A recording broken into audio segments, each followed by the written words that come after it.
Welcome to Roundtable Mindset, the podcast where we seek to understand and share different perspectives in order to grow and challenge our own. And we encourage you, our guest, to do the same. Each week, we will pick a topic to discuss, sharing our own unique thoughts and insights. There will be times when we won't agree, and let's be real, that's probably going to be most of the time, and that's okay. We feel it's important to understand that we can live in this polarized world and still respect one another and even be friends.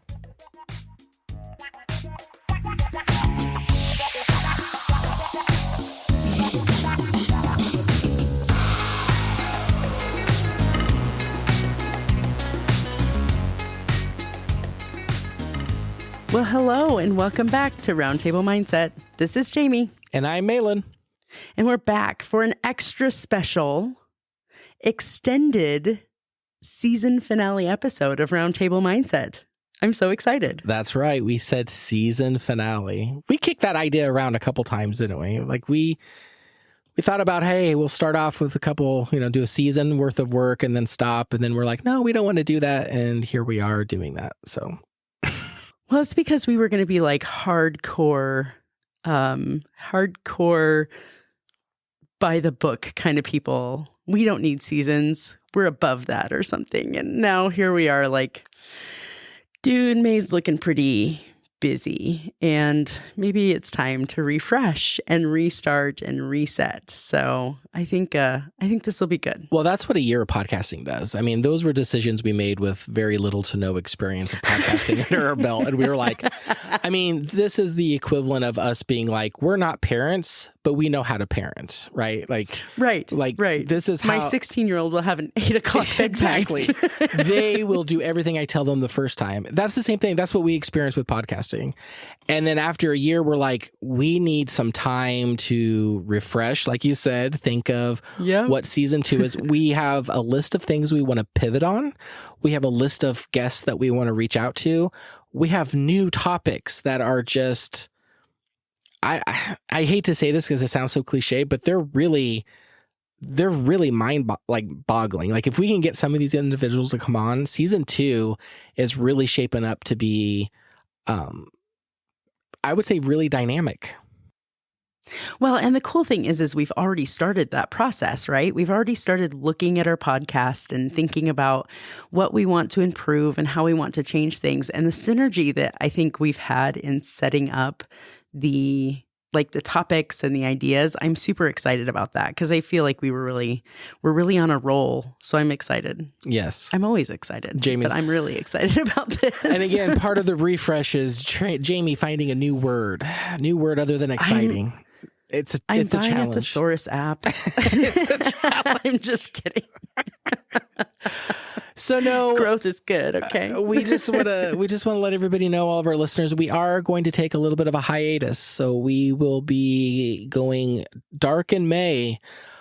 Both Jamie and I have a lot of personal items going on. And in addition, we have some things that we want to focus on in the podcast. We want to look at, some of the setup that we have and how do we focus on our editing. And as we were talking earlier, the topics that we're going to organize and having guests come on, all of that takes time. And so we decided that May looks like it will be a good break for us to go conclude season 1 of Roundtable Mindset, which yes, everybody, what was the theme for season 1? Perspective. So we are mindset, perspective. So we are not leaving that behind, but we are moving on from that, I think, in season 2. So we'll be using a lot of what we talked about in the last year going forward. So perspective will be there, but it won't be probably the main focus as it will be in season 2. Really looking forward to continuing podcasting with you, Jamie. I think our styles have kind of matured a little bit. I'm looking forward to see what another year of podcasting does for us when we hit toddler stage, when we finally get out of the infant, right. Learn how to walk. 2. Maybe. We're hoping. Well, and I think I'm also really excited about some of the things that we're hoping to do with, don't laugh at me for saying excited again. It's going to be a long road, people. Just listen to me. It's going to be a long road. So May is really about Jamie going to rehab to stop saying the word excited. No, I'm just kidding. I need a 30-day program to take that word out of my vocabulary. But hi, my name is Jamie, and I use excited all the time. Exactly. No, we're really looking forward to some things that we're going to do on the Patreon. You know, we have several tiers on our Patreon. One of those allows you, our listeners, to come in a gallery and watch us record live. So we're hoping to get all of those pieces together also. Maybe do some video work in our podcasting. Those are all things that we're hoping to put together for season 2. And I think the month of May will help us get there, as long as I can schedule out some time during excitement rehab. So we'll do what we can. So yes, we're not going anywhere long term. We will still be on all of our social medias. We'll be active on there as much as we can. But just rest assured that our hiatus will end in June. So for May, just to reiterate, we will be completely dark on Roundtable Mindset and Talk About It Tuesday. So there will be no episodes that are released in that month.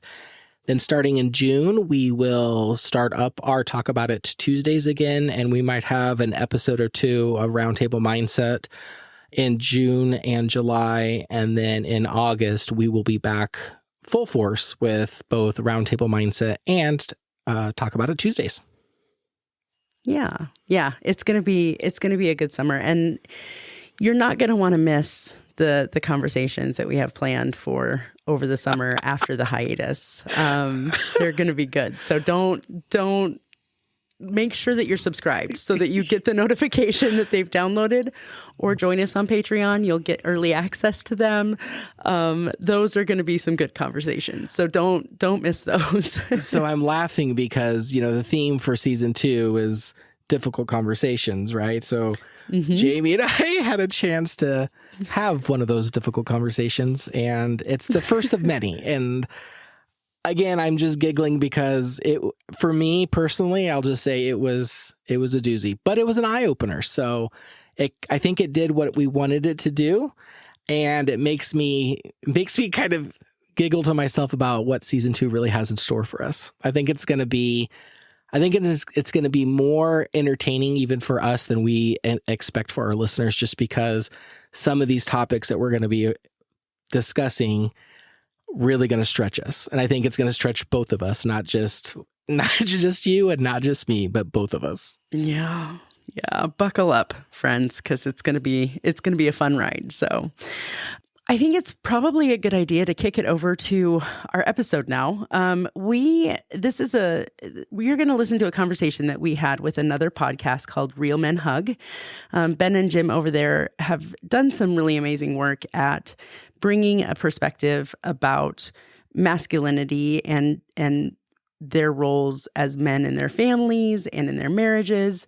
And so we decided to collaborate with them. We've really enjoyed their podcast. They have liked our podcast, so we just came together and recorded this. What's really cool is that it kind of touches on a couple of episodes that we did. We had that conversation with Matt Carter in Australia about toxic masculinity. And so this was kind of a cool way to, I guess, bridge that and talk about that in a different way with a different mindset.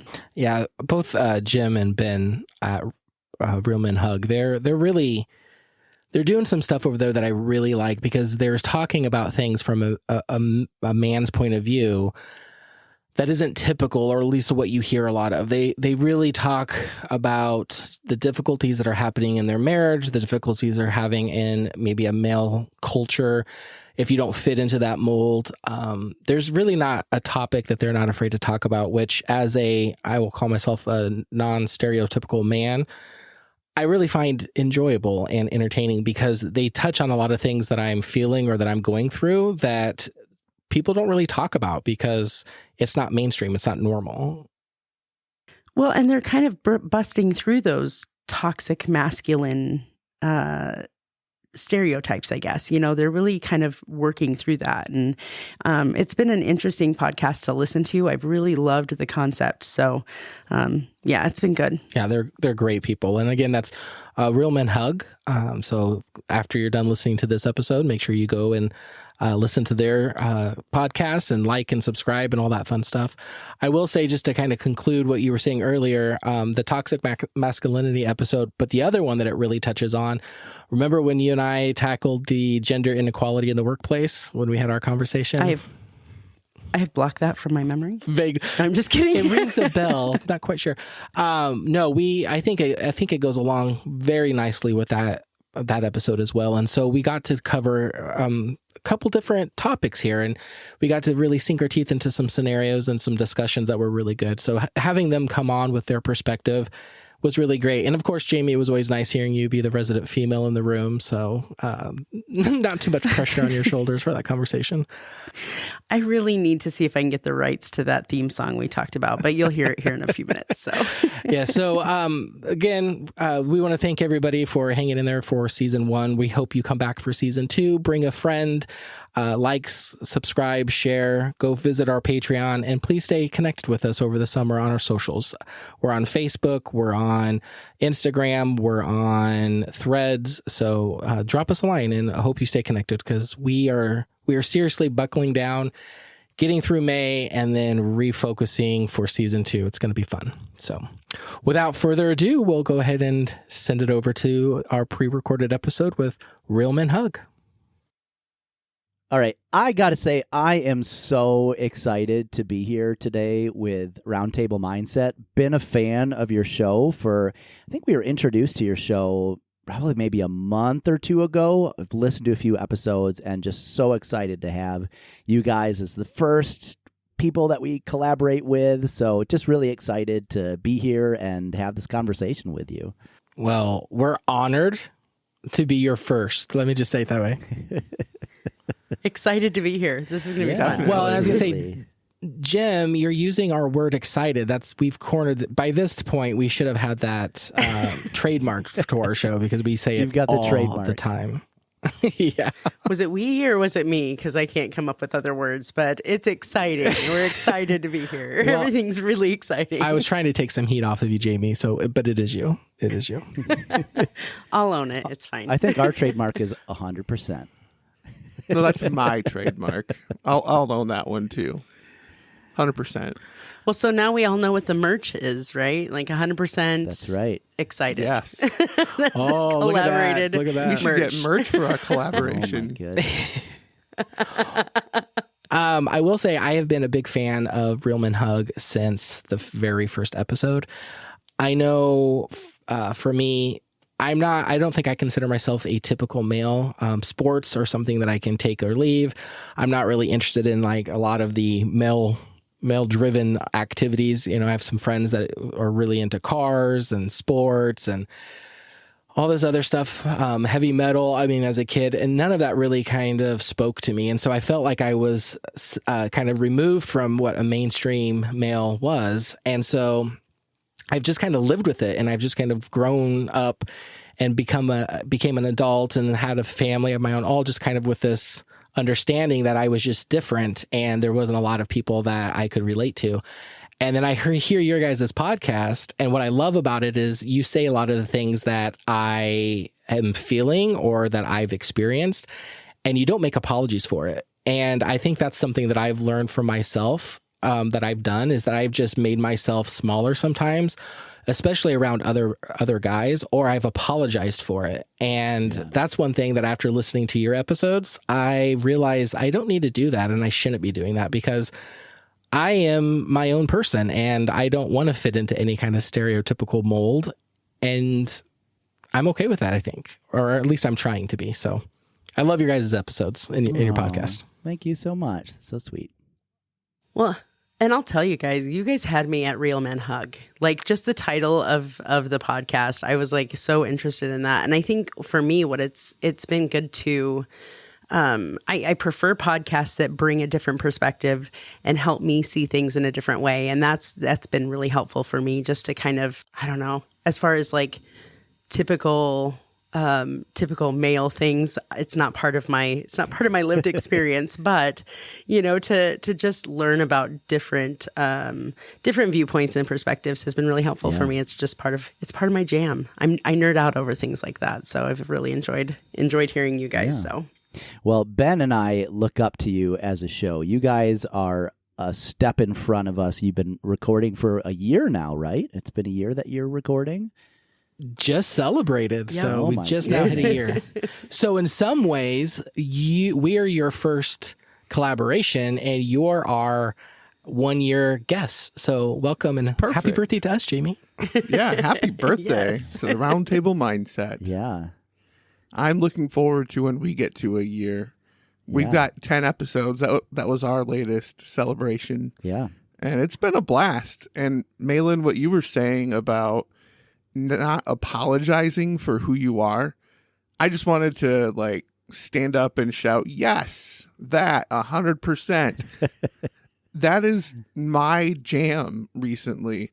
Like I spent probably the better part of 35 years. I'm turning 40 next week. The vast majority of those years I spent feeling bad for being different, feeling like I had to apologize to the world for being overly sensitive, for not being a sports fan. And there's just so many unwritten and written expectations that society puts on both men and women. And I'm excited about unpacking those here today. But what you said, Malin, hit the nail on the head for me. Like, I'm done apologizing to people for being who I am. I am the guy that will go to a coffee shop with my journal and just sit and listen to lo-fi music and write in my journal. And so, yeah, there's this big dude over in the corner and he's journaling and tearing up. Like, that's a thing. And I'm okay with it. Like, I don't feel the need to hide that from people. And I just want to be authentically me, even if that means breaking some societal norms and expectations. Absolutely. And Ben, I'm kind of finding out that you are the king of transitions because, man, that was slick. That was smooth what you just did there. That's pretty good. Nice segue. Yeah. Nice segue. It's not my first rodeo. I've been doing podcasting for, oh goodness, off and on for at least 6 years. So That's fantastic because even after a year, we have to announce our segues still. Like, so I am here For to those of you segue. Exactly. For those of you who are missing it, we are moving on to the next point right now. Okay. And here it is. that's the kind of thing that Jim would be like, Ben, stop being Mr. Whitaker over there. No, that was a good one, Ben. That would have been a was little smooth. golf That clap. was good. for Yeah. you. That was a great transition. I'll second that. Yeah. Well, thank you. Kind of staying on topic there. Yeah. One of the things that I'm excited to talk specifically with the three of you, but Jim and Ben, to get your perspective, is exactly what Ben was just saying was there's these expectations that are floating around. And I know when we all started getting together and kind of saying, hey, what are we going to collaborate on? This was something that was kind of percolating in the back of my brain because I was hearing your guys' podcast, because I was experiencing things personally, because as I'm getting older, I'm just feeling less and less. I'm feeling tired of having to make excuses for myself just because of who I am. And when, Jamie and I, on some of our previous episodes, we've tackled some gender specific topics, and it can get pretty heated and it can get pretty divisive just because it's a very passionate conversation. But that still doesn't mean that there's not things there that we should be talking about. And so the expectations that we set on each other from a male's point of view and a female's point of view, I am all about us talking through those because I think that happens today in a lot of different ways. And it's almost like rules of engagement of life. You don't necessarily purposely think about them because they've always been there. And I'm really excited for this group to kind of talk through those. And sorry, Jamie, but I know as you kind of being the only female voice, you can't be every woman, like you've said, but I'm looking to you to kind of bring us that woman's point of view. Well, I just want to clarify that Oprah says I can be every woman, so I'm going to go with it for this episode. And Well, Oprah we'll just said get it, the so it feedback must be true. if I miss the mark. Yeah. So, okay, there's that. All right. So Jamie's every woman, and we'll do our best to represent the three of us, every man. The three of us. Right. All right. So one of the things that are on my list that I'm just curious about is stereotypes. So I don't know how you're feeling, but I feel like there's stereotypes within the roles of men and women that are, and expectations that are being placed on to each other that I think they've been there for the longest time. And are they okay that they stay there? Should we be trying to change them? So can we start with stereotypes in our conversation? Yeah, that sounds good. Who's got a stereotype to unpack? Malin's full of them. Well, I got a small one that just drives me absolutely nuts. And I even hesitate talking about it because it's so weird because they've always been there. But I've always been under the impression, the expectation that's kind of set before me.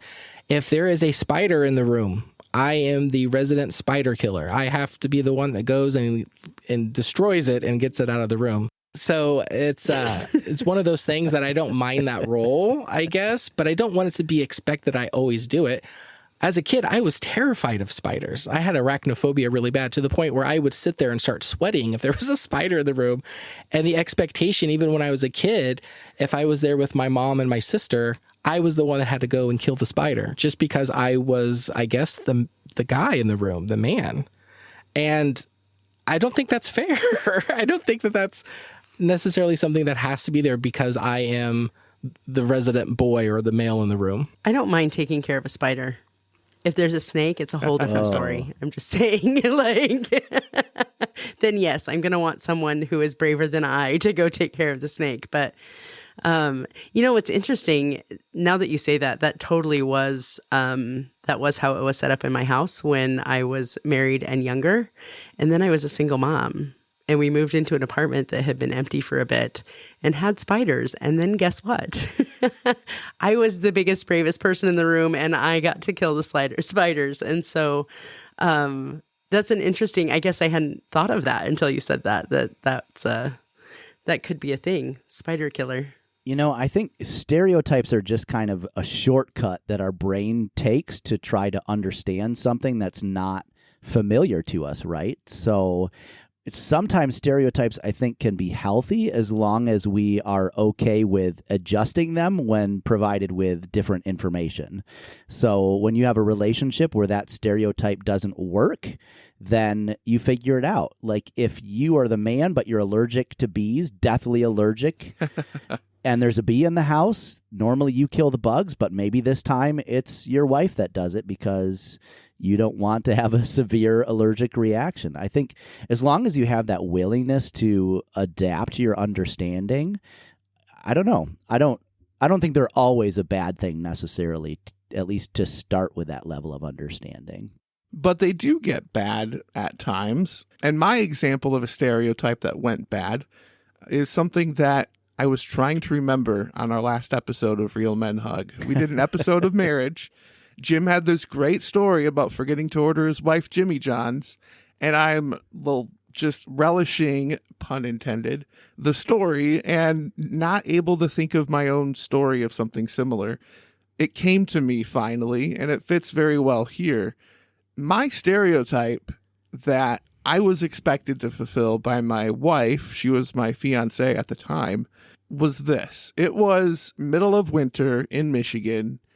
Being from the Midwest, you guys probably understand that winters can be a pain, and it gets cold. It gets, the wind is blowing, the snow is falling. We were in Holland, Michigan, which is very close to Lake Michigan, and it's just like a blizzard. And my wife needs gas, and I'm with her in the car. She's driving.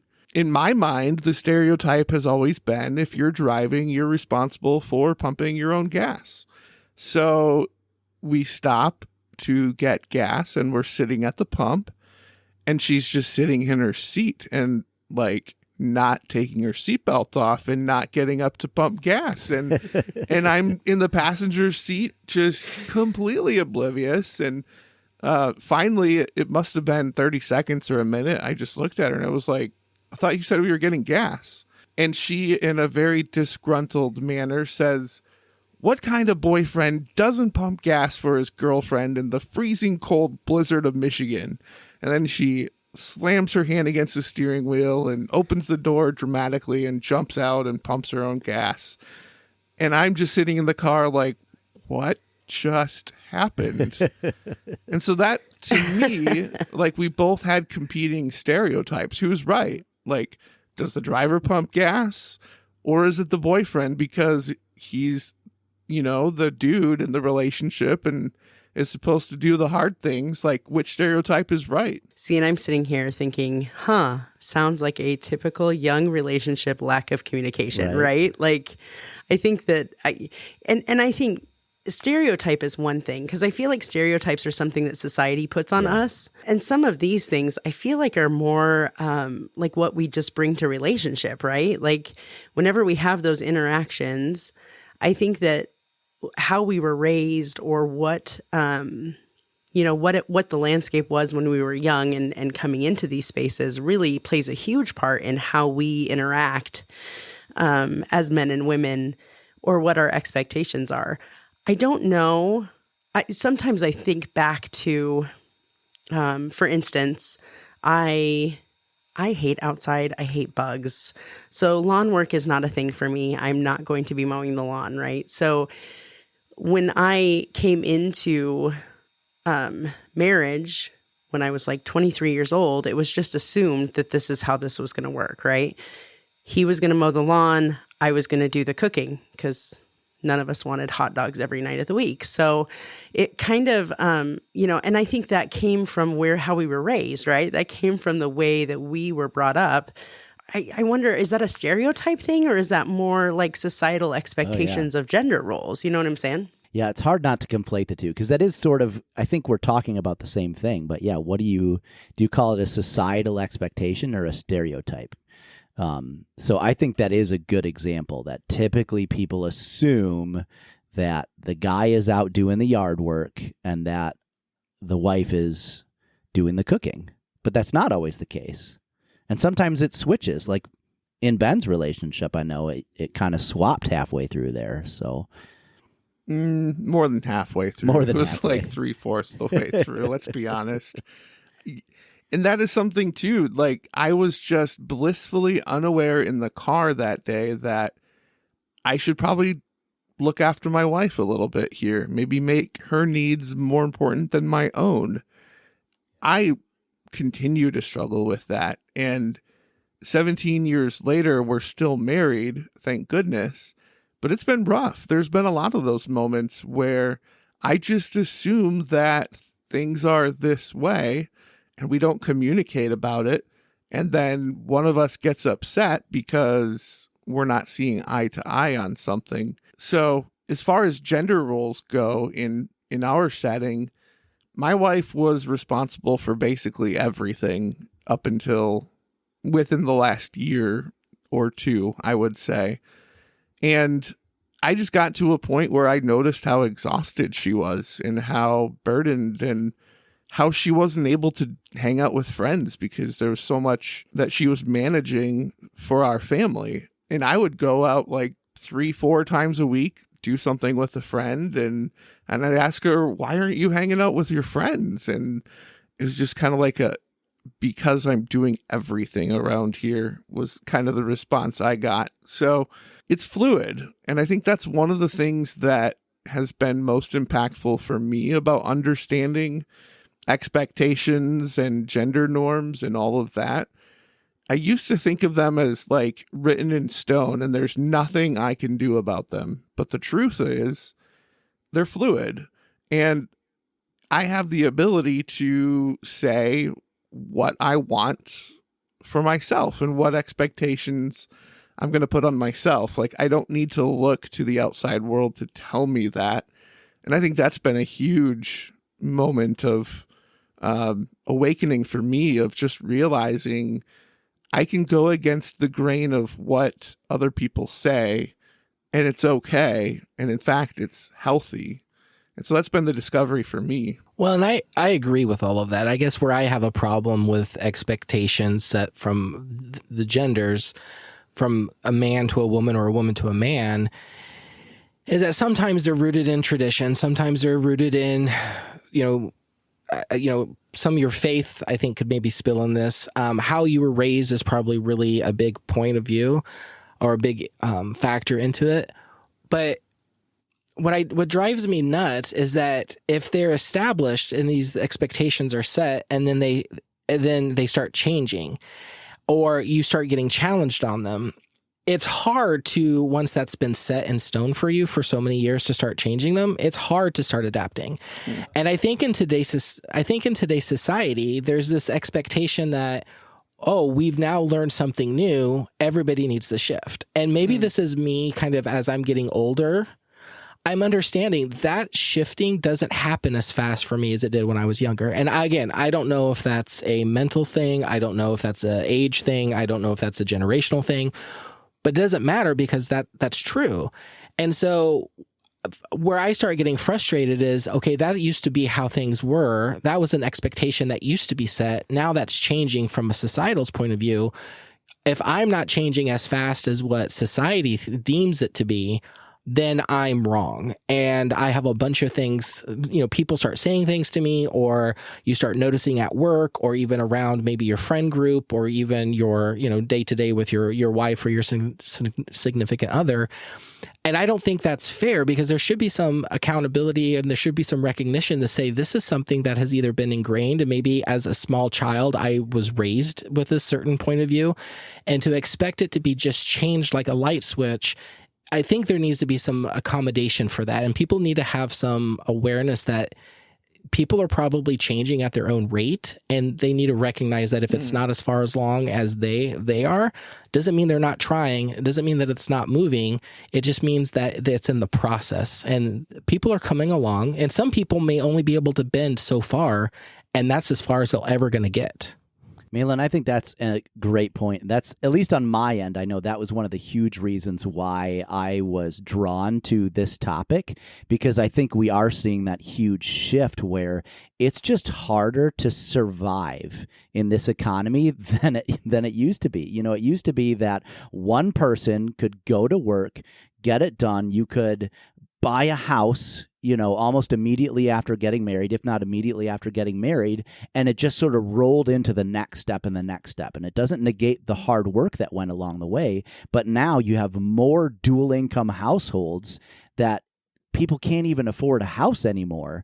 But for a while, we still had that same expectation that, oh, well, if somebody's not staying home with the kids, then you're a bad person. Like, how could you possibly do that? You're not, somebody should be with the kids. Why aren't you? Well, because I can't afford it. And then what if one person, like in my household, my wife, her hourly salary is more than mine. So should she be the one who's working more? And then if that's the case, then a lot of those traditional female roles and household chores and raising the kids, do those go to me because I make less money? Or do I work more hours because I'm the man and my wife stays home and she just has to work and do all the stuff at home too? We're not living in the same world, but we're still being told all of those same expectations. But then in my opinion, we've had this whole new worldview coming out of nowhere that's saying, well, no, that's all wrong. And we're just going to do things completely differently.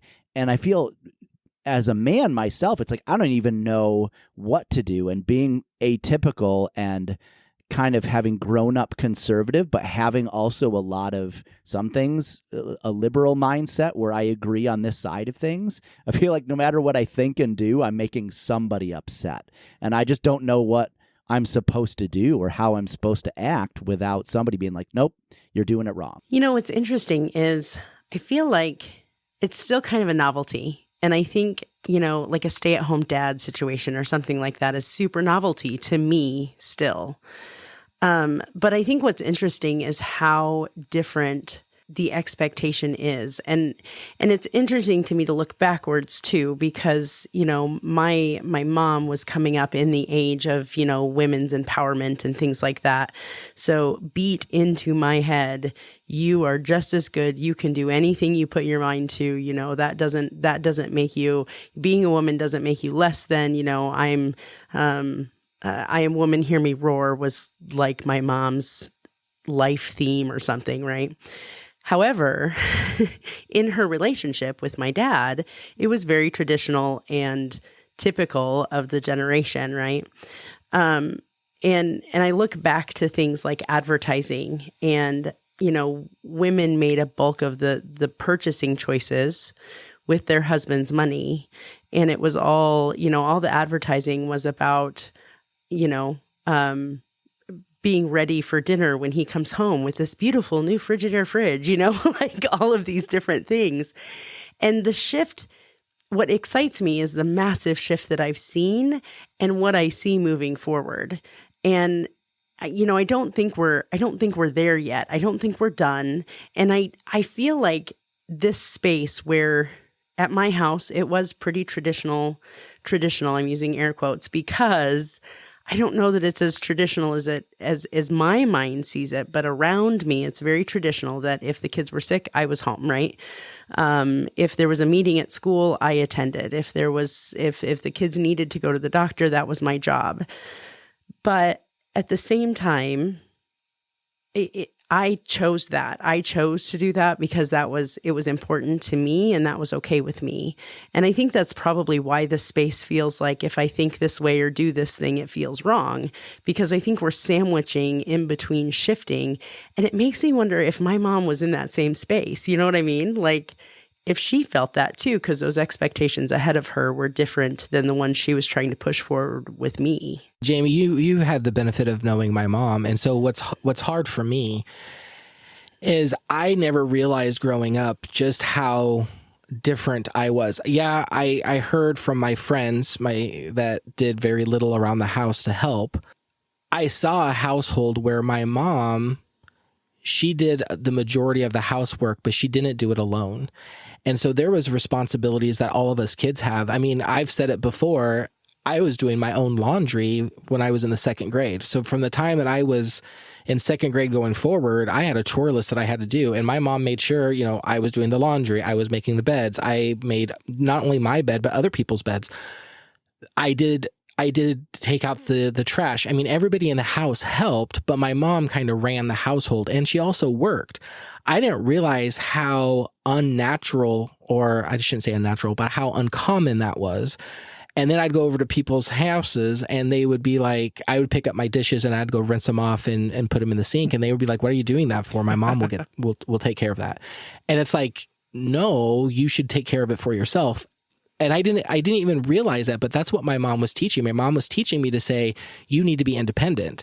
So my mom, as a young man, was teaching me, you don't need to be dependent on a woman to take care of you. And on the flip side, you shouldn't expect a woman to take care of you. That's not their role. Their role isn't just to be there and serve your needs, but you should also learn how to take care of yourself. And I didn't realize that lesson she was teaching me was so much in the future, because even in my life today, JB, I know you made the comment of, living off of your husband's money.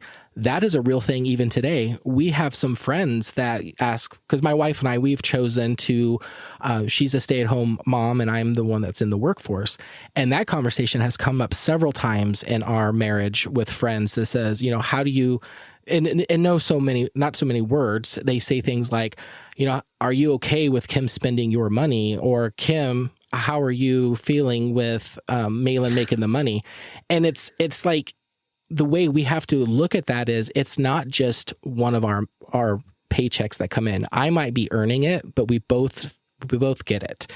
And that's one thing that's one stereotype. That's one expectation. I don't know what you want to call it, but that's one thing we've had to fight for a very long time, is that even if I'm in the workforce earning it, it's not just my money.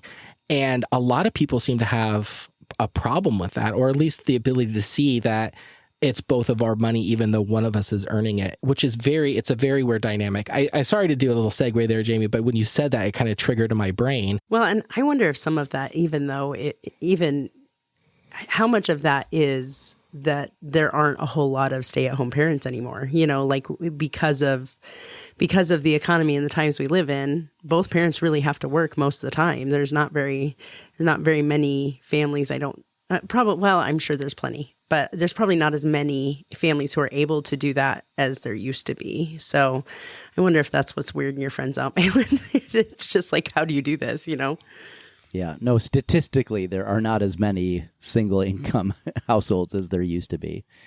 But that's, I guess, the point I was trying to get at is there's still these holdovers from the fact that there very much was this traditional nuclear household where the man earns the money and the woman stays at home. So as an example that my wife shared, my wife works nights, which means a lot of times she's sleeping during the day.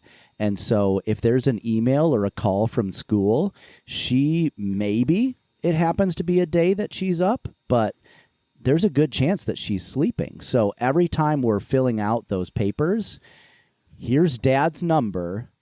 Here's very clearly written out, do not call Melissa, my wife. Here's her number just in case, but call Jim.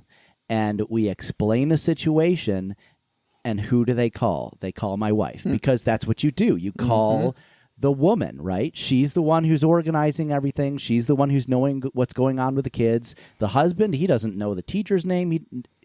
And it's this huge stereotype that we had to fight. It took like 2 years for the school to finally get, no, Jim is the one who responds to calls. And I'm like, I'm sorry, but my wife has the patience of a mayfly. You don't want to talk to her. She's sleep deprived and annoyed that she's talking to you instead of sleeping. So you probably want to talk to me. But that's something that we've had to fight, because those teachers and the principal and whoever, they just assume that, well, of course, it's the wife who is advocating for the kids and showing up. So there's this huge holdover that you have to fight. Definitely. That is identical to how it's been with my wife, Andy, and I.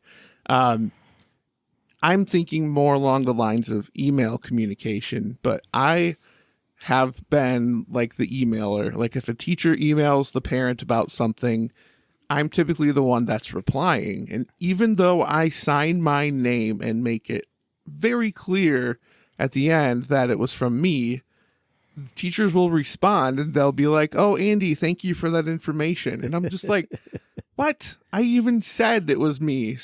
I've starting the emails by saying, this is Ben, just to make it abundantly clear. We have a joint email address, and it's kind of funny because it's Ben, Andy, and then our last name.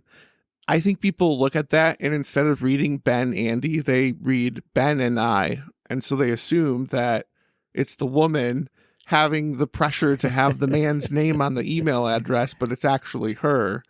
So, yeah, it's just this crazy thing. I will say the last episode that I listened to, Real Men Hug, I really felt convicted, because what you guys are just talking about, that is a expectation stereotype that I fall in very nicely. I am comfortable with letting my wife just handle all of those situations with the kids. And I believe it was in your last episode about marriage where you talked about, and I don't want to get this term wrong, and I think I got it, but it's the mental load. Was that something that you were saying? Mental load? Got it. Everything that you were saying in your example, I was like, ouch, ouch, ouch. I'm doing all of that. So I actually went to my wife and apologized to her, because I said, I'm allowing you to take all of this responsibility on, and it's unfair that I'm not even asking to help chip in or even taking a little bit off. And it truly wasn't until I listened to that episode that I realized there's a lot that goes on her plate that I just assume, I just take for granted. I just expect that she's going to do that, be it either her gender or be it that she's a stay-at-home mom. But it's too big for one person to do. And so she does need her partner, in this case, me, to step up and help in areas. And so we had a really nice conversation. And I think going forward, we're going to see some improvement. Some might say too little too late as our kids are aging. But again, where realization comes in, that's where I can start changing it. But that is truly an expectation and a stereotype that without even thinking, I fell into hard and just accepted it. And I didn't even, to go one step further, as I'm doing self-reflection now, I didn't even care if my wife agreed with it or not, because I wasn't even asking if she agreed with it. That's how it was set up. And that's what we were going to do. And I realize now that there's other areas that I'm going to have to start inspecting to say, and have those conversations to say, this is an expectation. Is this your same expectation? And if not, where do we have to adjust? And that is something that I haven't done before. And I'm kind of looking forward to it. So as we continue with this conversation as well, and we talk about these expectations and these stereotypes and these norms that are put on us and then changing, it really all kind of bleeds together, which it's all coming together at the right time for me, I guess. Yeah. You know, it wasn't until recently that I understood that idea of mental load. I'm a working mom. My kids are grown and out of the house now. Yay. Well, okay, they're grown. But I don't know. There would be times where I would get to that space and I would just lose my crap. You know, I would just lose it and I couldn't figure out why. And I think it's just been recently that I've realized, I think it's because of all of those plates that I was juggling all the time and not understanding that I was taking on all of those roles. I was taking all of those responsibilities on because, you know, mostly because I was the parent. You know, my partner is definitely part of their lives and super supportive and does those things, but a lot of those things he couldn't do. So I have all of those home expectations with my family, but then I have all these expectations at work too. And so I think that's been a huge driver for this shift, in my opinion, in expectation, because it was different when most moms stayed home with kids and most dads went out to work. I think now that both parents are working, we have to start shifting some of those loads a little bit and share that mental load, because one person can't do all of that at the same time. And I think it's been too slow to shift. And I think that's part of why I think there's a lot of heavy criticism and scrutiny over, you know, some of those typical gender expectations, because I don't know that we've known that this was an issue for a while. You know, I didn't even recognize it for myself for a long time. Yeah. So I think that's a big reason for the push currently, in my opinion. Yeah. And I think you're just left feeling tired and you don't know why, because that's always just been the assumption that the woman takes care of it and you are just left frustrated. I think of like Ben and Andy's situation. Andy probably was like, well, yeah, Ben, maybe because you don't help around here. And Ben, in his traditional roles, thinks, well, yeah, because, you know, I'm out making money and then I go back home and I put my feet up.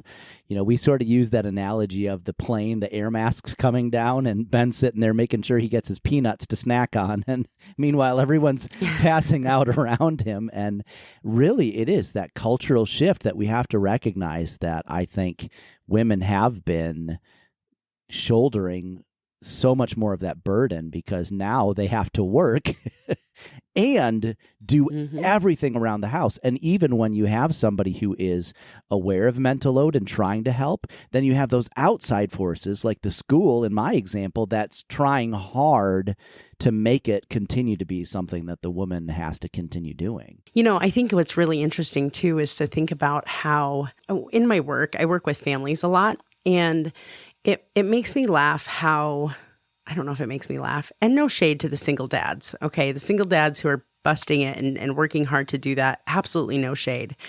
But what's interesting to me is how big the accolades are for single dads who are not following the traditional moms taking the kids and dads get them every other weekend, but vice versa. It's almost disheartening to see how much congratulations and extra support and, oh, my heart goes out to that guy because he's just doing the right thing for his kids. And I'm thinking, dude, this has been going on forever, you know, like single moms have been a thing, and it's just an expectation that single moms are going to do what single moms are going to do, and they're going to take the world by storm because they have to. And here the dads are getting all this applause and praise and oh, how amazing are you, you know? So drives my wife absolutely nuts. Absolutely nuts. I was just going to say my wife is going to be listening to this laughing, because we have literally an inside joke. When I go out with the kids, she's like, okay, who told you you're a great dad this time? Because she will go out and people are like judging her and side-eye, like, why can't you get your kids under control? And I'm sitting there like skipping through the aisles with the cart, and people are like, oh, look at you. You're doing such a good job with those kids. I was man. yelling at my kid in the parking lot because I rarely ever yell, but when it's like you're about to die, he goes running out between two sets of cars and he almost got hit by a car. And so I yelled at him in the parking lot like, dude, that can't happen. And I see this guy walking up to me. I'm like, great. Like, this guy is going to sit here and tell me that you shouldn't yell at your kid, blah, blah, blah. He waits for me to shut the door to the car, and then he just goes, good job, Dad. And I was like, oh my gosh, of course. Like, so I went home and I told my wife, she's like, of course, if it would have been me, they would have told me how terrible of a mother I was for yelling at my kid. They would have called CFS. They would have called you in.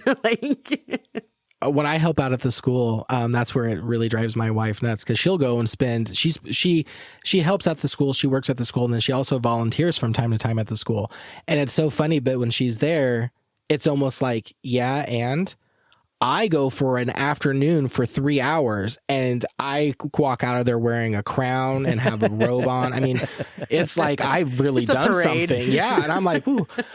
One of the things, though, that really kind of gnaws on me about this whole expectation is I cannot stand it when I'm with my kids. And this happened a lot when they were younger.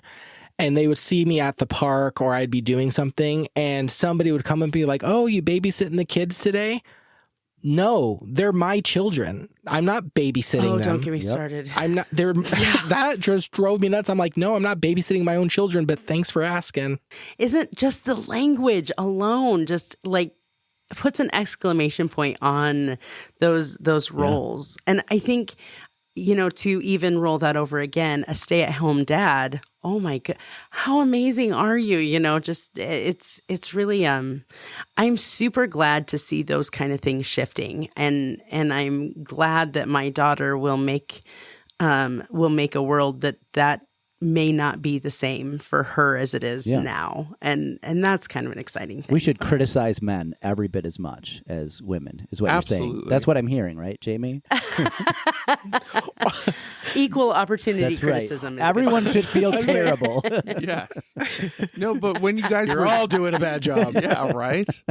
Just hearing Jim talk about that experience of being at the grocery store with the kids, and then hearing Malin talk about the school volunteering and how he left with a crown, like, that's just been a major aha moment for me, even sitting here recording. It is so true. Like, the moms who do this every damn day never get any praise or kudos or pats on the back. If anything, they get the criticism, they get the calls. Like, I know it's repeating, but that's a new concept for me to even think about that. And I've experienced it as well, being the dad and doing the things and getting all of the affirmation. Not once have I paused to think, my wife never gets this kind of treatment. So I'm over here having an aha moment. So thanks, guys. What I love about what's shifting is that this idea that moms nurture and dads, like teach and guide and discipline, or whatever those two. I don't know that I know this one as well as I know moms nurture, right? But I love that is shifting. And I love that I see dads that are 10 years younger than me or 15 years younger than me that are so invested in raising men who are emotionally intelligent and young men who take care of other people and care for other people and have some sense of responsibility to other people. And I think that is an incredible shift that I'm seeing in younger parents and younger families. So that is, because dads need to nurture just as much as moms need to nurture, right? Mom needs to be empowered to discipline and set boundaries just as much as dad can set boundaries and discipline too. And so I love that those things are starting to shift. And I think that's going to make us better as a people moving forward. I have some thoughts around that. Not that How did I know? Yeah, like, Jamie. Welcome to the roundtable, guys. Here we are. No, and I don't want to disagree with. I don't want people to hear it as I am disagreeing, because I'm not. I think it's great that they're shifting. from my point of view, and again, I'm making this about me, so I can't say this about all men, and I'm glad I have Jim and Ben here to kind of bring their perspective. But I will say there is something to say about a mom's nurturing ability compared to a dad's. Now, am I here to say that a man cannot be as good of a nurturer as a woman? I'm not going to say that. But I can say it's easier for me to see a woman in that role based off of my own worldview. And I see that within myself, and I've seen that with the people that raised me and how I grew up and the friends around me and the environment. And even in today's world, I can kind of see that.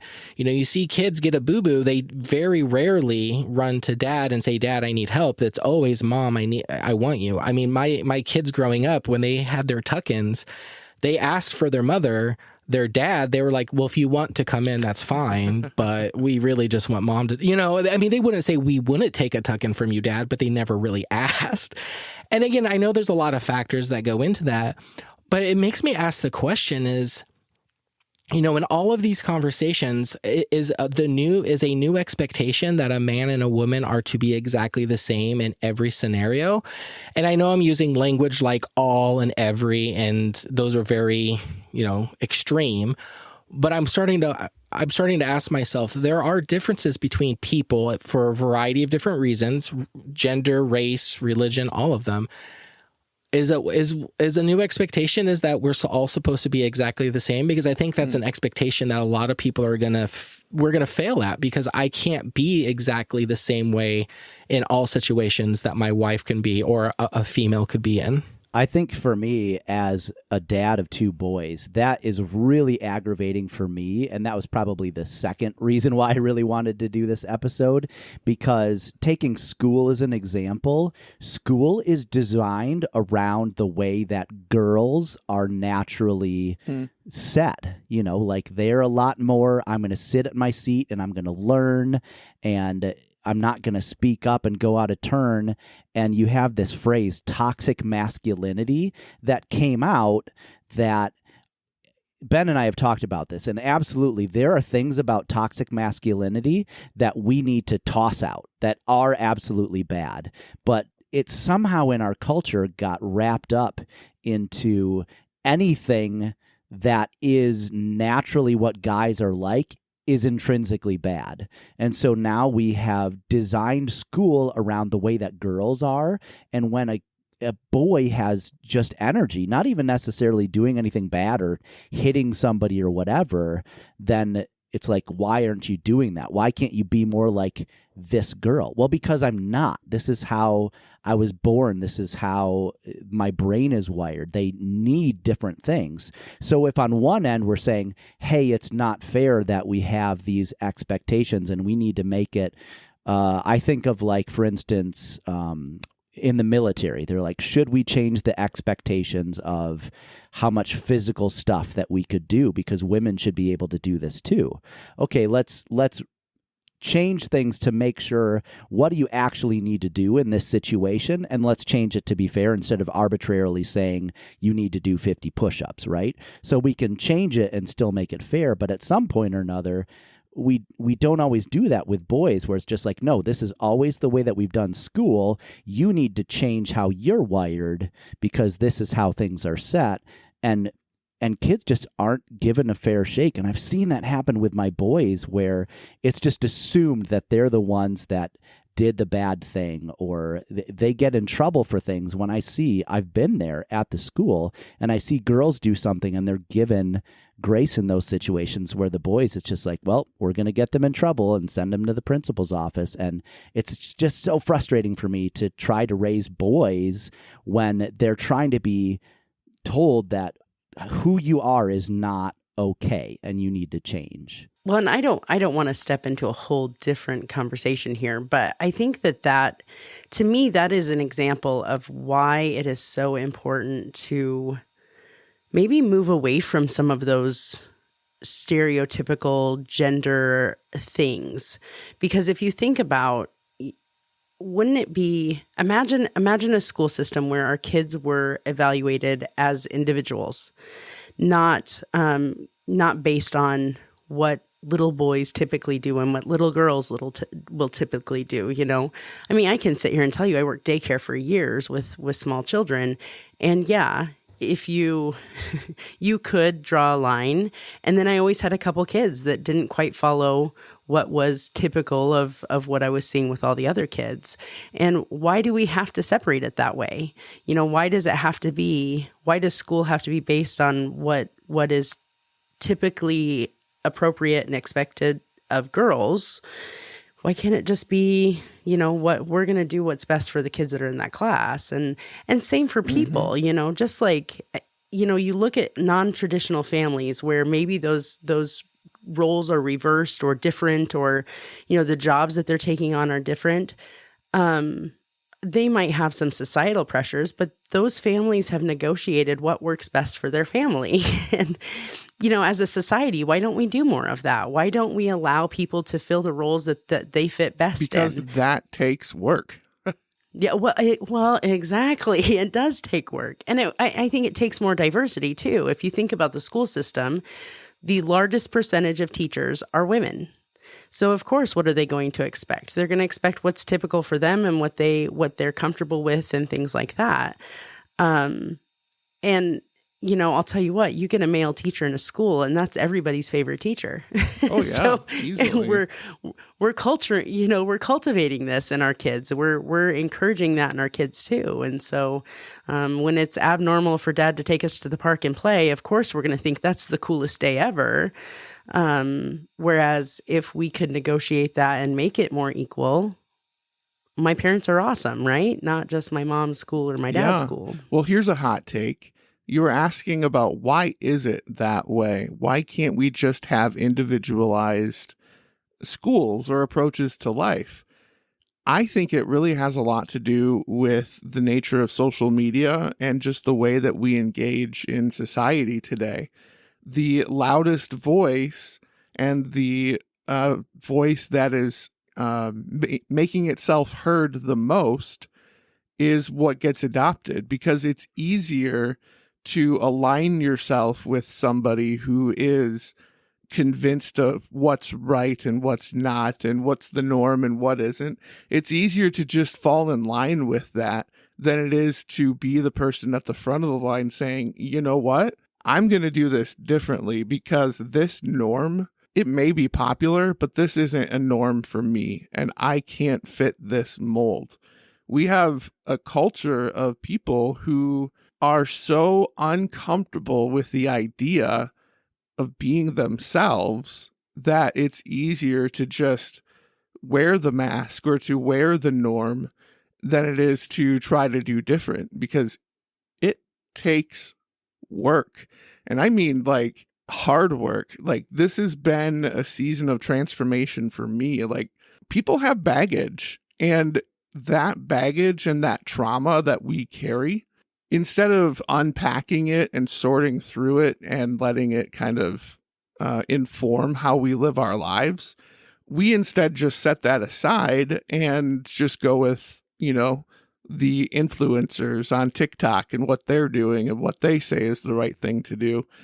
I genuinely think that if people were brave enough to sit with their shit, I'm not sure if we're allowed to swear on these shows, but if people were brave enough to sit with the shit, look at Malin, and unpack it, man, like, can you imagine what the world would be like if people, instead of just buying into these norms and these stereotypes and this groupthink that is so prevalent in society today, what if we just said, you know what, that doesn't work for me.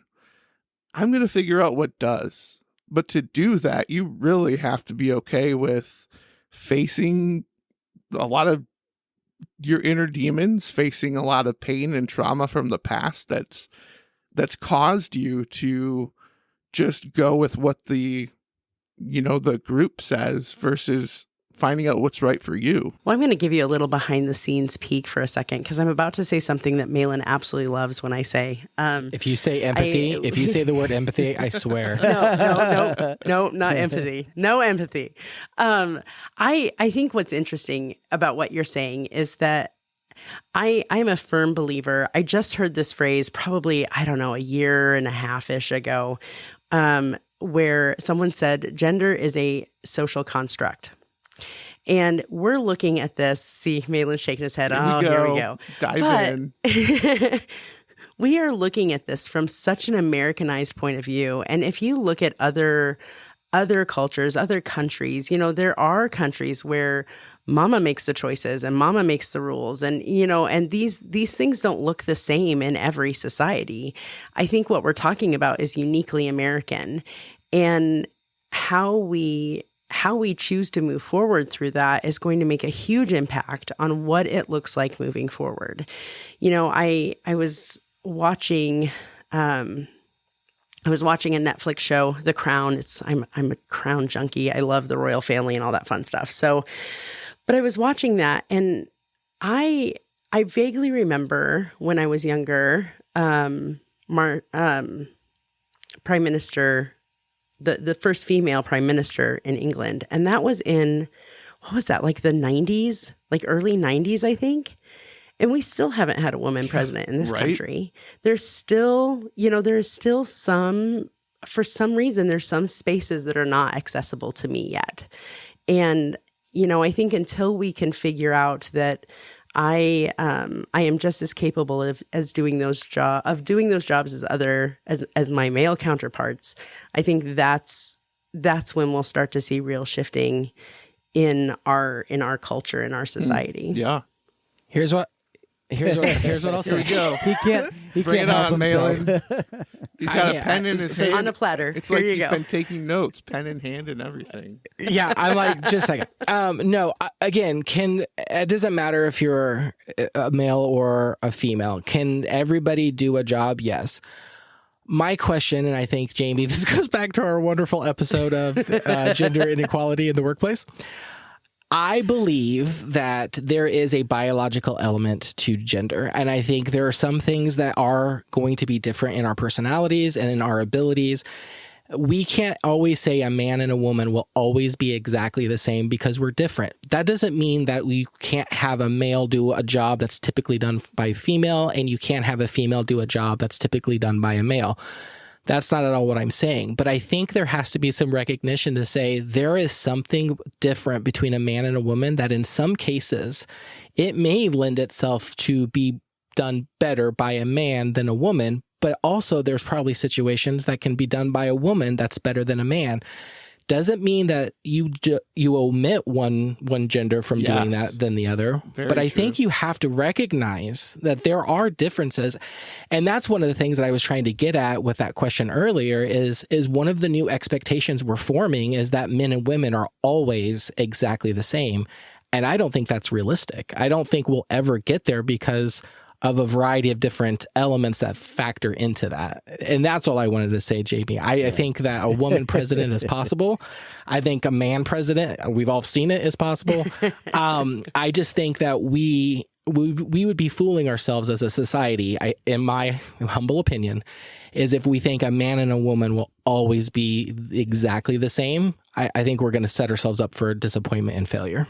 But I also think that can be a cop-out, Malin. And I'm not just taking a shot at you. This is not a cheap shot. This is just a counter to that. I don't disagree with you. Men and women are biologically different. That's obvious. Men have broader shoulders than women. Women are typically able to have children unless nature decides otherwise. That's a different issue. But so naturally, yes, there are things that women can do that men will never be able to do. And there are things that men can do that women will struggle to do. But here's the thing, though, you don't stop there. That can't be the finish line to the conversation and just be like, well, that's just how it is. No, that's the starting line. So being that as it is, as a man, obviously I'm not going to be able to give birth, but what are the things that society is putting on women that I can help with? I'm a sensitive dude. I'm also a very selfish guy. And in my case, I've come to learn that I actually can be a very nurturing, dad, and that my kids can come to me and find that in me.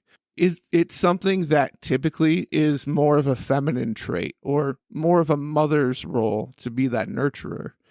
But I have that ability and I have that skill. It's up to me as a man to say, you know what? This is outside of the norm and might rock the boat a little bit, but in order to be true to me and true to my family, this is how I'm going to show up in this moment. I am going to be the nurturer of the family. And it's kind of flipped in my relationship with my wife. She's the mom.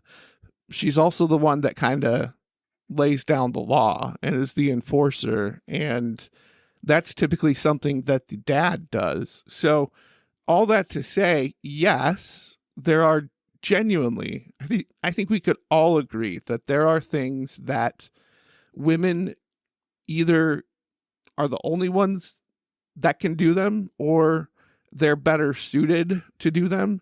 But that doesn't give us an out to look for those nuances where, being that as it may, perhaps in this specific makeup, in this family, in this relationship, this is what I bring to the table as a man, even though it's not manly. And gosh darn it, I'm going to be true to that. I don't care what the norm is. I feel like we just have to get out of our own way. You know, some of the examples that we've used, like the school, assuming that it's the wife that's going to be the one that calls in.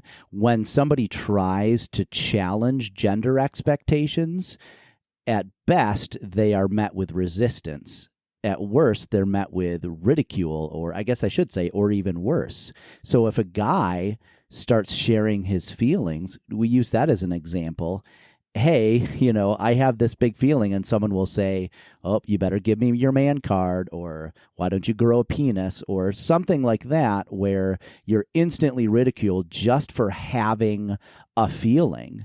And when a woman tries to do something that typically has been a male-dominated career, or generally the expectation that, as an example, a woman CEO of a Fortune 500 company will always get asked, like, well, how do you balance your time as a mother? But dad, CEO of Fortune 500, never gets asked that question. So Right. again, we are providing resistance against people who are challenging those expectations, and we just need to knock it off and let people do what they're naturally gifted and talented at. I'm a sensitive guy, and my family benefits from it, so maybe back off and don't just say, get your man card, because I'm rocking it as a dad and as a husband, so deal with it. So I love these examples. I have one, though, that I've been kind of putting in the back of my brain. And Jim, with you talking, it made me want to bring it forward. So here's a question that I've been asking with, talking with my wife, because, again, she's a great supporter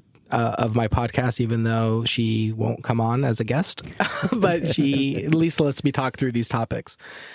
So in the case of, if you're in a relationship and you're married, significant other, whatever it is, if both of you think on a decision, you both want to go your separate way, and you can't come to a compromise, who gets to make the final decision? Do you guys have a conversation around how that works? There's been, and I say this as just, there's only been a handful of times in my marriage where my wife and I could not come together. We both had a decision that we wanted to make. But I'll just throw this out to the group. How do you decide on which person gets to make the decision?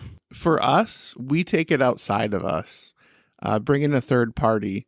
And this is something that I mentioned on the marriage episode. There's just so many tie-ins from that recent episode. But for us, it looks like going to our pastor, who, talking about stereotypes, she's a woman. And so, some people will freak out when they hear that, like, women can't be pastors. And so ultimately, I guess you could look at that and you could say that I'm basically giving in to two women, but whatever, it is what it is. But for us, we had a moment like that recently where I was not on the same page with my wife about a situation that one of our kids is in. And it's been a months-long ordeal that just keeps getting worse and worse. And I felt like my wife was being toxically hopeful, and I was not there. Like, I could not get there. And the decision that was being made was one that we had to be united in, but we couldn't get there as a couple because of just the various things we were feeling. And so for us, we took it to a third party, and we sat down with Pastor Christy, and she had me lay out my case, where I'm coming from, and then Andy had the chance to do the same. And that's how we settled it. It's very rare that we've been in that situation. And for us, bringing in a third party that's comfortable with telling both of us that we're seeing something wrong, or confronting us if we're just not right about something. Like, you need that kind of a person in your life. So that's how it works for us. At my house, I think my guy is, I always say he kind of lets me do what I'm going to do until it really matters, right? So for the two of us, I think he is absolutely happy to just let me do what I feel is best, especially, and I think part of that comes from having kids before I met him, right? So bringing kids into that situation, I think kind of lended it easily to be like, you're in the lead. If you need something, let me know. But for me, when I hear him express a strong opinion, I know that it's important to him, and that's typically when I will negotiate from there. Unless he's coming out the gate with an opinion, because he just normally doesn't. He's normally cool to just let me do my thing. It's really, so this is what's interesting to me, though, is that I feel like that's more a personality thing than it is a gender thing. You know what I mean? I think he's just so much more laid back and can roll with the punches pretty easily. He doesn't sweat stuff, he doesn't sweat the small things, and he knows that those small things really can make me sweat. And so, he's content to just let me do what works best for me, because he can deal with it 90% of the time. But I think that's personality more than gender. Yeah, I agree with that. I think my relationship is more personality based as well. I can think of 2 times in 17 years where we were at an absolute impasse when it came to decisions. And one time she made the decision. It was just kind of like, no, this isn't happening. Like, it was too much of an impact on her. And the other one, we both were stubbornly in a position. And I was the one who was like, no, like, this is the way it is. This is the way it's going to be. And I think it might get to the point where maybe mediation is necessary, but I don't think gender roles has ever been, especially because of our backgrounds. We have that sort of traditional faith background. There might be, well, the man is the head of the house, and therefore he gets to make the decision. That's not ever been, because that could be a whole tangent. But when you talk about submission and all that kind of stuff, that's not saying that the man is the de facto one who gets to decide everything in a family. That is not what that means. So again, we could debate that topic, but at least in our case, it's not gender defined who gets to ultimately make the decision. I think you have to consider the impact that it has on the relationship, and you can't figure it out. You probably should seek some outside help. Yeah. You mentioned being the head of the household. I remember early in our marriage where my wife was kind of making some statements to that effect. And I just looked at her and I said, I am not comfortable with that language and that responsibility. I was like, I married you because you are a bold, fierce, independent, strong woman. I am not here to squash that.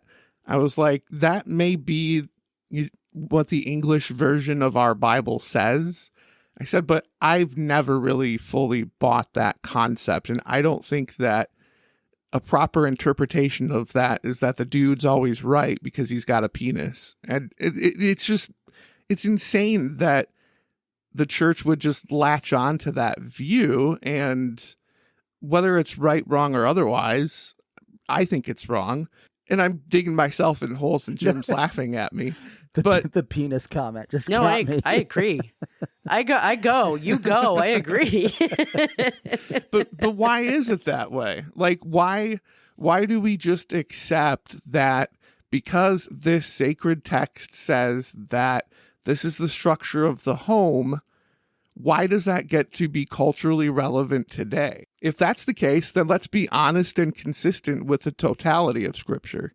Everything in Leviticus, like, when's the last time that you intentionally did not mix textiles? Like, how is it that you can take one passage because it matches up with your value system and your view of the world and run with it, but then any passage of Scripture that's like not clear or puts you in the position of being wrong about something, why don't we latch on to those? So, Ben, I think you just outlined another topic that I would love to have a further debate and conversation with you with, because there is so much there that I was like, but wait, I'm jumping cars over here.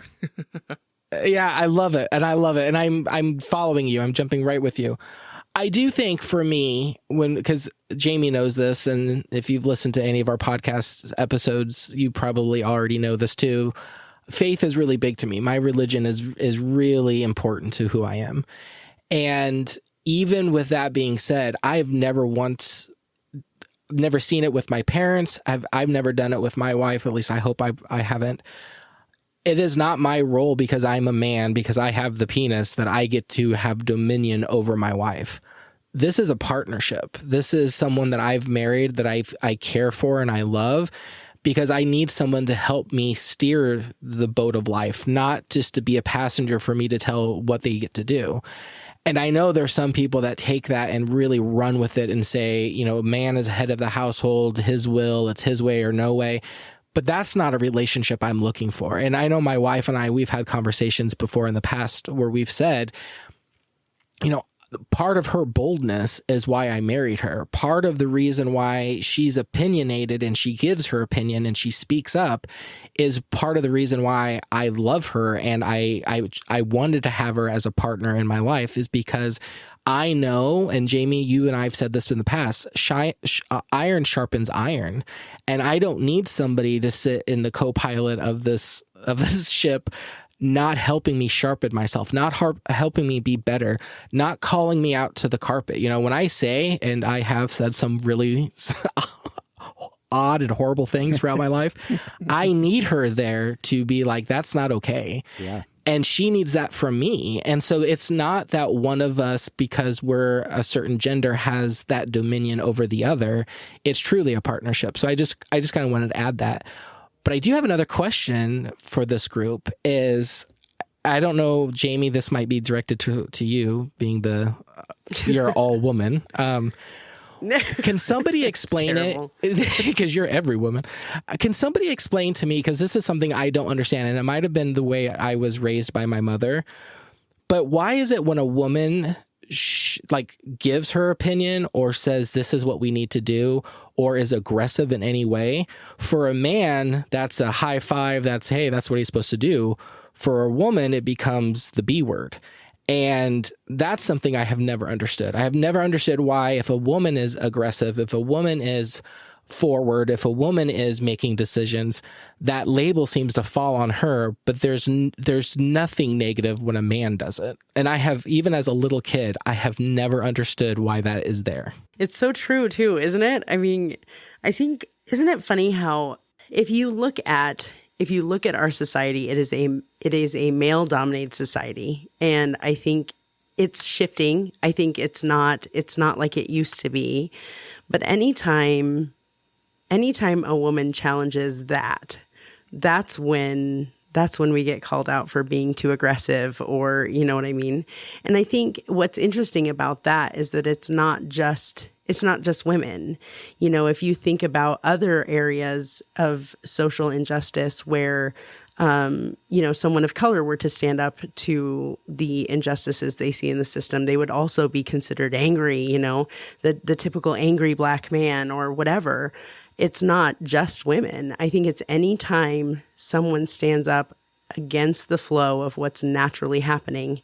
And this is a male-dominated society. So, of course, when I stand up and say, that's not okay and I deserve different, or I deserve better, or did you think of this? Then, of course, that's going to be taken as a challenge because I'm challenging what is. And I think that's really sad. And I don't know why that is. Why is that still happening? We are so evolved in so many ways. And yet here we are, Yeah, I don't understand that because, again, I grew up with a mom that was very forward. Again, my mom and dad shared a lot of responsibilities, but my mom, she ruled with an iron fist, and she ruled her business that way. She was a very shrewd businesswoman, but she didn't take crap from people, and people knew where they stood with her, and a lot of people did not like her because of it. And I know a lot of people try to sidestep my mother to interact with my dad. And there's been a couple times growing up, I remember specifically, I need to speak to the man of the house. And my mom would absolutely shut that down. And she used to have people call and say, is your husband home? Calling for, different ads, different whatever it is. And she'd be like, well, I can't remember what she said. Like, is your husband home? I'm like, no, but, I'm the wife or whatever. And they would say, no, I want to speak to your husband. And it would drive her nuts. People would call if they had a credit card bill and the credit card would call, they would ask to speak to my dad. Both of my parents' names were on it. And my mom would say, well, she would give her name, and they would say, well, no, we'll call back when he's available. And I haven't seen that so much being married in the younger generation, and I call myself the younger generation in this example. But that doesn't really seem to happen as often. It has happened a couple times in our marriage, and both my wife and I shut that down real quick. But I remember as a kid, it almost happened all the time. It was almost like this aversion to be able to talk with the woman or the wife in order to have those conversations. And I scratched my head. I never really understood why that was there. Well, and don't you think this is one of the hardest or most held on to, I guess, social acceptable places?